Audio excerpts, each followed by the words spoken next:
Halo guys, David sini dan Xiaomi 17 yang regular, polosan, bukan yang Pro. Seri ini selalu ditunggu ya karena dia punya reputasi manis. HP mid-range dengan spek yang selalu ngelangkahin saingan. Mau itu soal prosesor, kamera, display, fitur-fitur, menang banyak di banyak hal. Sering jadi rekomendasi, terutama The Legend Xiaomi 13T. Nah, kalau Xiaomi 17T ini bagaimana? Setelah saya cobain selama kurang lebih 2 minggu, saya punya 2 kabar. Seperti biasa ya, ada kabar baik dan ada kabar pahit. Kabar baiknya, Xiaomi 17T ini berhasil lanjutin reputasi wanginya. Benar-benar kerasa menang banyak dibanding mid-range lain. Kabar buruknya, Anda udah tahu sih kalau standar harga HP mid-range di 2026 udah naik jauh. Kayak 17T polos ini, harganya 9 jutaan. What? Awalnya saya masih nggak bisa terima ya, mahal bener, kayak udah varian Pro tahun lalu loh. Cuma, ya, pas saya bandingin sama mid-range populer lain kayak Vivo V Series, Realme Pro Plus, Oppo Reno yang juga launching tahun 2026 ini, mereka juga udah main di 8-9 jutaan, bukan 6-7 juta lagi kayak setahun 2 tahun lalu. Walaupun tren kenaikan harga ini udah dimulai dari awal tahun, udah 5 bulan lebih ya, tapi sampai sekarang pun saya masih belum kebiasa. Pelan-pelan lah, kalibrasi harapan sama kenyataan dulu. Xiaomi T Series ini bisa jadi patokan yang bagus sih. Gimana mid-range yang menang banyak di 2026?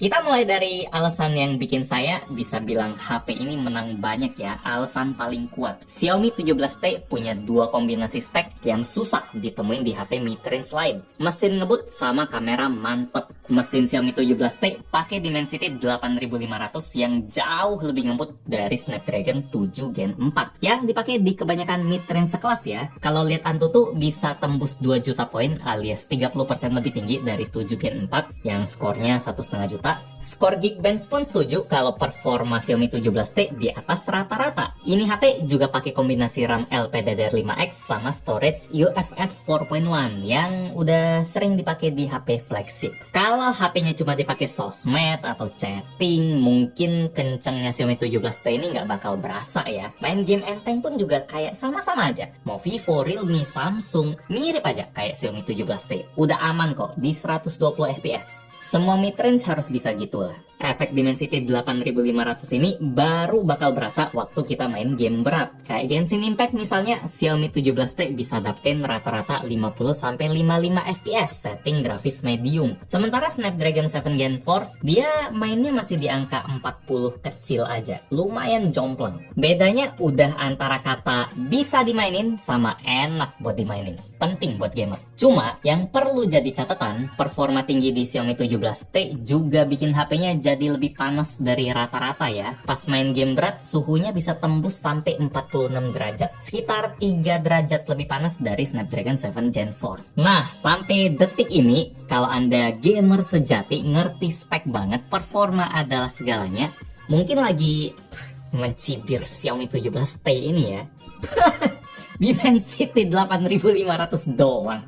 Poco X8 Pro juga dapat bang, lebih murah 3 juta lagi. Atau Poco X8 Pro Max Dimensity 9500 ala flagship. Atau iQOO 15 Racing dapat Snapdragon 8 Gen 5. Apaan Xiaomi 17T? Yup, saya setuju kalau misalnya Anda suka performa, saya sangat rekomenin ketiga HP ini. Udah kita review semua dan hasilnya luar biasa worth it. Tapi Xiaomi 17T punya satu elemen yang 3 HP worth it ini enggak punya. Kamera kompor. Maksud saya kamera telefoto yang punya optical zoom 5 kali dengan OIS. Ultrawide juga lebih tajam. Ini spek kedua yang bikin saya bisa bilang nih HP menang banyak. Suka main game? Enak. Suka motret? Nikmat. Dia ngasih setup kamera lengkap, 50 megapiksel wide, 50 megapiksel telefoto periskop, dan 12 megapiksel ultrawide. Dan seperti biasa, semua racikan warnanya bareng Leica. Hasilnya bikin karakter fotonya jadi lebih dramatis lagi, lebih Leica look istilahnya. Ilmu hitamnya, maksud saya ilmu bayang penerangannya lebih dalam, dan cara HP ini ngeproses transisi bagian gelap ke terang kerasa lebih halus. Warnanya kerasa padat, pekat, tapi tetap kelihatan natural, bukan lebay. Sama kalau Anda perhatiin di sudut-sudut fotonya kayak ada sedikit bayangan hitam ya, bikin rasa jalanannya itu lebih kuat juga. Semua fotonya ini kami ambil pakai Leica Authentic ya. Kalau pengen lebih terang lagi, yang lebih nyala, lebih mainstream, ada yang namanya Leica Vibrant. Buat makanan ini lebih cocok sih.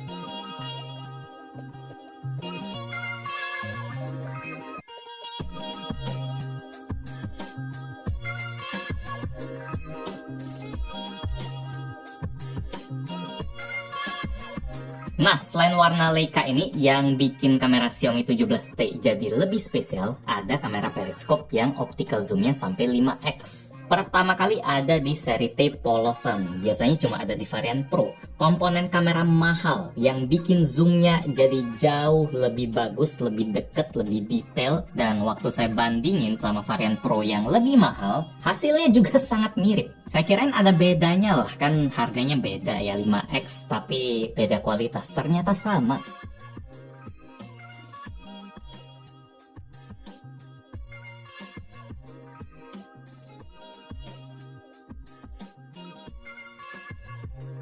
Buat kamera ultrawide-nya juga bagus, walaupun dia cuma 12 megapiksel, enggak 50 kayak yang lain. Tetap narik lah buat motret yang bisa dipamerin. Bukan tim hore doang, kamera selfie juga oke.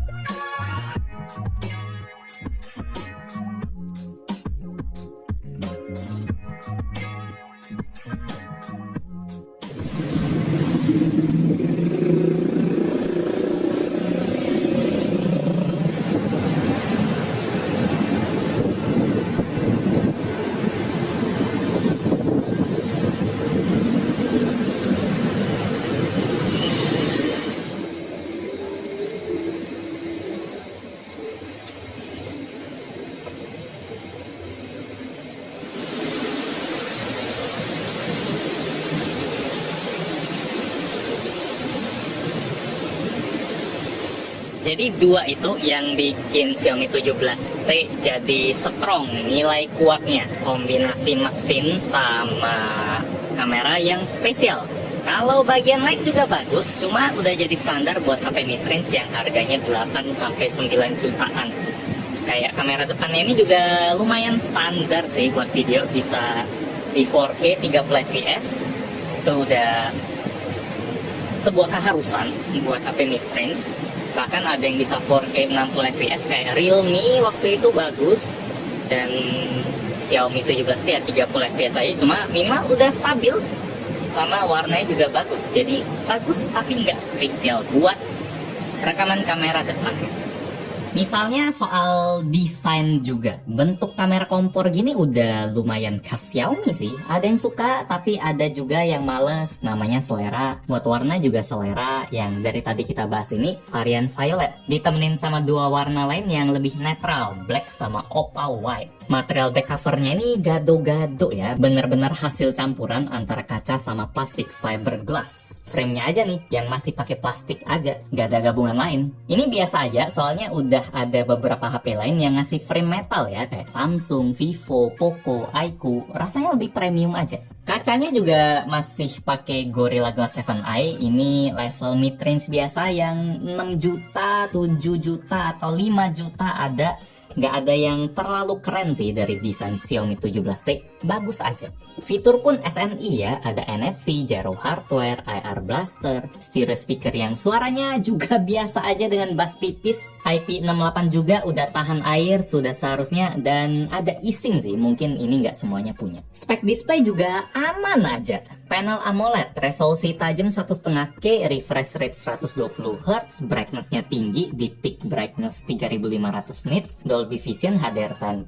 Bagus, tapi mid-range lain juga gitu ya. Minimal dia nggak jelek atau ada minusnya lah. Palingan yang mau saya apresiasi dari layar Xiaomi 17T ini, ukurannya udah dikecilin dari 6,83 inci di tahun lalu, sekarang jadi 6,59 inci aja. Handlingnya jauh lebih PW, lebih masuk di tangan. Dipakein casing juga masih enak, nice. Saya juga happy pas tahu soal kapasitas baterainya yang lebih gede lagi. Dari 5500 mAh sekarang jadi 6500 mAh. Ukuran bodi lebih kecil tapi baterai lebih gede. Saya suka resep ini. Dipakai buat maps, koneksi seluler, sekitar 35 menit dia makannya 4%. Buat muter YouTube Wi-Fi indoor, sejam makannya 7%, MLBB setengah jam 8%, dan Genshin Highest setengah jam 13%. 13% itu lumayan boros sih buat 6500 mAh. Mungkin karena itu main game berat ya, karena prosesornya yang lebih panas tadi. Buat durasi ngecas, ngebut. Speed charger bawaan 67 watt, colok 10 menit udah masuk 19%. Setengah jam dia masuk setengah baterai juga, dan sampai penuh cuma 1 jam lebih dikit. Nice. Oh ya, ada satu info yang nice lagi nih, yang saya juga suka dari Xiaomi 17T. Sampai video ini dibuat, saya belum nemuin iklan di aplikasi atau sistem bawaan Xiaomi. Bersih pas kita pakai browser bawaan, mau search aplikasi, mau ganti tema, ganti wallpaper, aplikasi file manager, dan lain-lain. Belum sekalipun saya nemuin iklan. Kalau misalnya Xiaomi bisa jagain ini, atau bikin pernyataan resmi kalau akan bebas iklan seterusnya sampai nggak pakai Xiaomi 17T lagi, nilai HP ini bakal lebih tinggi lagi sih. Harganya lebih bisa diterima lagi sih. Tapi kalau mereka aja nggak ada info resmi, mungkin lihat situasi, saya juga nggak bisa jamin kalau sebulan lagi mungkin ada selipan-selipan iklan gitu. Tiba-tiba dapat update software, terus di belakang layar iklan, switch on. Nah, kan itu kan siapa tahu. Soalnya HP ini bakal dapetin update software terus buat OS sampai 4 tahun ke depan, dan security-nya sampai 6 tahun. Kalau nggak ada jaminan bebas iklan kan, ya Xiaomi-nya bisa ngomong, kami nggak pernah janji apa-apa kok. Jadi gitu ya, Xiaomi 17T. Kalau Anda cuma cari mesin kenceng, ada HP lain yang lebih worth it, lebih murah lagi. Kalau Anda cuma fokus ke kamera bagus, ada zoom-zooman keren, pilihannya juga banyak. Tapi HP yang bisa gabungin keduanya, jarang. Bagian lain juga termasuk bagus. Desain, layar, baterai, bagus walaupun nggak bisa dibilang yang luar biasa. Nggak ada kata tapi ini itu nggak ada yang bisa jadi deal breaker, termasuk iklan. Sampai video ini dibuat, HP ini juga nggak nyelipin iklan yang biasanya ada di HP Xiaomi seri T ya. Seingat saya 14T, ada 15T kayaknya ada juga. 17T ini yang pertama belum saya temuin. Cuma kalau tiba-tiba ada, itu bakal jadi tapi Xiaomi 17T bla bla bla bla bla, yang lumayan berasa negatifnya.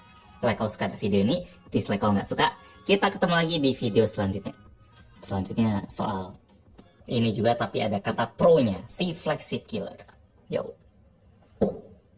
Tapi nggak banyak tapinya video ini. Harganya tapi, cuma tadi udah tapi tadi.